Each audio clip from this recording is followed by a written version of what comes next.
Hey everyone, welcome to another episode of Don't Make Me Famous, where we talk about the road to Hollywood for Latinos as I try to navigate it myself. So, I have a question for you guys. What does it mean to be a Puerto Rican actor or a Puerto Rican artist? What does it mean to be a Latino or Hispanic or Caribbean artist? That's what we're going to go into today. So, speaking for myself as a Puerto Rican, as a Caribbean, there's a few things that flavor our lens, or more specifically, that flavored my lens. One of which is going to be salsa, reggaeton music. That was the first thing that growing up I was exposed to. I was exposed to a bunch of salsa, merengue, bachata, things like that. That was always blaring in the house. It was something that you couldn't escape, whether you wanted to or not. So if you didn't like it, you had to get used to it. Luckily for me, I liked it, or at least came to an appreciation of it later on in my life, around like my teens and stuff. Language. In my house, we spoke Spanish, English, and sometimes we put them together. And you guys know that as Spanglish. So we had like a energy to our conversations with cousins, sisters, brothers, aunts, uncles. There was just an electrifying aspect to our way of talking to each other. It was like sort of a semi slang for the younger kids, and that was kind of mixed with more traditional greetings towards like adults and people that were older than you, people that you wanted to show respect. So it was always one of those points of reverence and, respect. And then we have food. Food. So, comida criolla. Simply put, we flavor our food heavily with spices and, sofrito. We put that on fucking everything. Sometimes, but most cases, yeah. A good dish is probably going to have sofrito. Like, oh, que tú le echaste? Like, what did you put in it? Like, oh, I put in sofrito. I made it myself. That's another thing. We make our own sofrito. Some people know how to make sofrito. Some people don't. And hopefully the ones that don't have a tia or, a sister or a cousin that knows how to make sofrito, or a mom. So sofrito is basically like a puree of tomatoes, peppers, cilantro, onions, and garlic. And that kind of goes into a blender, and then you puree the fuck out of it, and then it comes out like a paste. Sometimes it's a little on the redder side, sometimes it's a little on the greener side, and that just kind of goes on all the things that I make for the most part, eggs included. Try it. And we can't forget about adobo.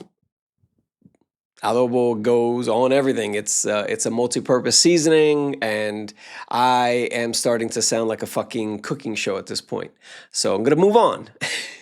But basically, in my house and in many of our homes, you had dishes like pasteles, arroz con gandules, vianda, pollo guisado, and bistec encebollado. It was always just a crazy, lovely like smell that would always just permeate through the walls, and you always smelled like a restaurant. Like, it was amazing. All your non-Latino friends would come over, and they would always want to know what was cooking and if we had more extras, and we always did, because that's how we rolled. We never. I always grew up with the thought process of la comida nunca se le niega. Like, you never deny anyone food. So if they're in your home, offer them food. Don't be an asshole. Don't be a dick. And then the next thing is love of our island. Oh my God. The beaches, the rivers, the jungle, the mountains, the sound of the coqui at night as you're walking, it's like the soundtrack, of the island, and of course, depending on where you are, you might hear a couple puñetas, and you may or may not hear a couple gunshots, but that's the world that we live in.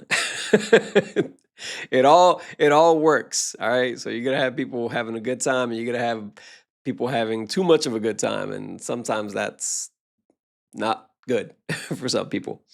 Uh, so all of that first part kind of mixes into what it means, what flavors my lens, that's the sofrito and the adobo for my life and my people, for me. Like, is mixed with the language and just people speaking. We're very energetic people, so it's like you always think that we're arguing, and sometimes we are, but it's more, that's just how we talk. That's how we listen to food. That's how we love. That's how we adore our island. Like, whether you're from the island directly or not, you always have a small, like, or actually no, you always have a large place in your heart for the island. Even if you've never been there, you're gonna have that love of country, so to speak. So, how do we fit in? It's a great question. We have been part of the fabric of this country for a very long time. This isn't a history lesson, so I'm not going to go into dates too much. There'll be a couple.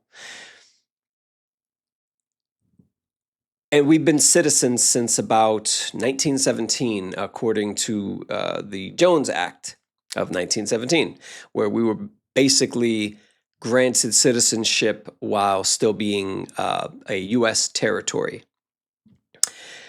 But, big fucking but, they were allowed to sell, we were only allowed to sell products to the United States. So any goods could only be sold to the U.S. And of course, they, paid way less, and, they wouldn't allow us to sell to other countries. So, that kind of put us in a really bad position financially. Then came the gag law. Gag law was basically, you could not wave the flag. You couldn't sing patriotic songs about Puerto Rico for fear of incarceration and death. And they did kill motherfuckers. So don't get it twisted. Don't let the Mickey Mouse version of that fool you. Like, they killed people for waving the flag. So if you see somebody being a super Puerto Rican and they have, like, the flag everywhere, cut them a little break, because they used to kill motherfuckers for that. So, yeah. And that was called La Ley de Mordaza, basically a gag order law. And that was in 1948 to 1957. So a lot of terrible shit happened, and I guess they got tired of killing and incarcerating people for the same things that they had in their own house. So, yeah, it was that. We've been a part of the hip-hop culture, too, since the 1970s in the South Bronx. In the park, there were Puerto Ricans there. We were a great part of that, and still are. We still represent a big part of this culture, the hip hop culture, the R&B culture, popular music culture. Not to put too much of a thing on it, but yeah, we were and still are very much of that culture that has to do with urban hip hop culture. Reggaeton is definitely a product of that. Let's not confuse it. It's Spanish hip hop mixed with other things, but it's a form of Spanish hip hop. So, yeah, definitely in it. So, all that to say, what does that turn into, right? Like, how does that make somebody that has that mix of experiences stand out? Let's not forget that many of us, you know, it was hard to stay in PR. They couldn't because of, jobs, money, same shit, same scenario. Stop me if you've heard this. Couldn't get a job, and if you got a job, it didn't pay anything, and then at the same time, things would just keep getting more expensive. Again, stop me if you've heard this. So they had to leave the motherland, and a lot of them were still trying to, and are still trying to get back, but end up having a family here, and it's just hard. So, and then they come here, and they're trying to figure out a new culture, a new mix of cultures that in New York, Philly, or other major cities around this country, they have to now relearn things sometimes as a adult, and it's a fish out of water experience, to say the least. And then they have those stigmas where it's like, well, they're looked at like, like, oh, you're an outsider because you're from out there, and honestly, the same effect is true vice versa. I was not born in PR. I was born in Philly, and I'm happy for it. I love Philadelphia, love the East Coast, and it was always a point of sort of contention, like it was sort of like a pinch point, like a not a bad thing, but whenever somebody from the island would talk to you, or if you would go over there, you would be looked at sometimes by some people as lesser than, which always pissed me off because you're supposed to be the same culture, the same people, but then no, no, no. They had a saying for it: "Tú eres de allá afuera," or "Tú eres un gringo." Like, damn. you know, I'm over here, Puerto Rico, heavy in my heart and in my blood and in my food and in my music. But then for some people, it's not enough. It's not quite the same thing, which is fucked up. But here we are.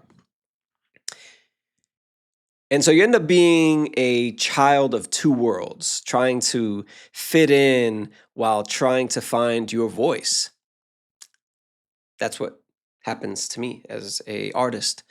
You spend years trying to discover who you are, and that becomes sort of an artistic mix that hopefully you get to cultivate into something, into some form of expression. So what do you do with that mix of beauty, trauma, and creativity? Well, you find others that also feel isolated. Uh, Make them a part of something so they don't feel isolated anymore. And isolation is a motherfucker because it creeps back every now and again. It's not a cure all one time. You have to keep getting treatments for isolation because you may be good for a bit, but then it comes right back. So it's a terminal sickness, if you will. It's one of those things that you have to keep treating. So create what speaks to you. That's the best way to combat that. Create what speaks to you. Write, direct, act, collaborate with people that also feel marginalized, and people that don't feel marginalized also create, because you end up finding your villages, because you could have a lot of villages. You could have many villages. You could have a family village, a blood village, a creative village, and they all lend themselves to healing people, not to sound like woo woo, but you end up healing and you end up healing others. Most of the time, if you help someone else heal, that also heals something within you. And, that's like that's a nice fucking feeling because it's selfless. It's like, hey, unknowingly, I helped you figure something out in your life, and I had no type of want to get something back from it, but then the universe does, gives you the best thing back. It gives you a sense of fulfillment, happiness that you didn't account for. So do that, do those things, collaborate, write. There are people out there that want to be reached out to. Shit, reach out to me. I would love to have a chat. Talk to me about what you want to do. If we are in the same city, or even if we're not in the same city, make a habit of being communicative with people that are of your same cloth, and also people that are not of that same cloth, because that's also very important. Because yes, it's great to include people that are not of that same tribe, ethnically, racially, creatively, other parts of genres of music, other genres of film, television. These all kind of get built around walls that people call genres, and I feel like that's kind of limiting. And yeah, stay in your lane, but sometimes you have multiple lanes. So it's good to cross into other things and be an artist and do whatever that muse takes you to at that time. Find those people, and you definitely are one of those people if you feel that way. And chances are, if you're here listening and watching this, then I am your people and you are my people. Creatively, sometimes it's going to be ethnically, and that's all good too. So get out there, record something, talk to somebody that you haven't talked to that has a creative streak. Check on them. They're always good at concealing it, I guarantee you. And make some shit that I want to see, that you want to see, because that's what I like to do. I want to see the change in projects that I want to see myself out there. So rather than saying, man, it'd be nice if they made a thing or show, a TV show or a movie, a series that had to do with this, so I could be a little more seen, a little more heard. Like, be that fucking change. Because all of this lends itself to being the artist that you are. So this is all what goes into what the makeup is of myself and a lot of others that are of similar backgrounds. Because I am unique, because I am one of one with no ego. I'm one of one, and so are you. And it's great to lean into that power because you have it. Again, not to sound woo-woo, but you have it. The universe doesn't make mistakes. So thank you for tuning in. Thank you for watching. If you found this content at all relatable, if you found interest, or if you got something from it, drop a like, follow, share.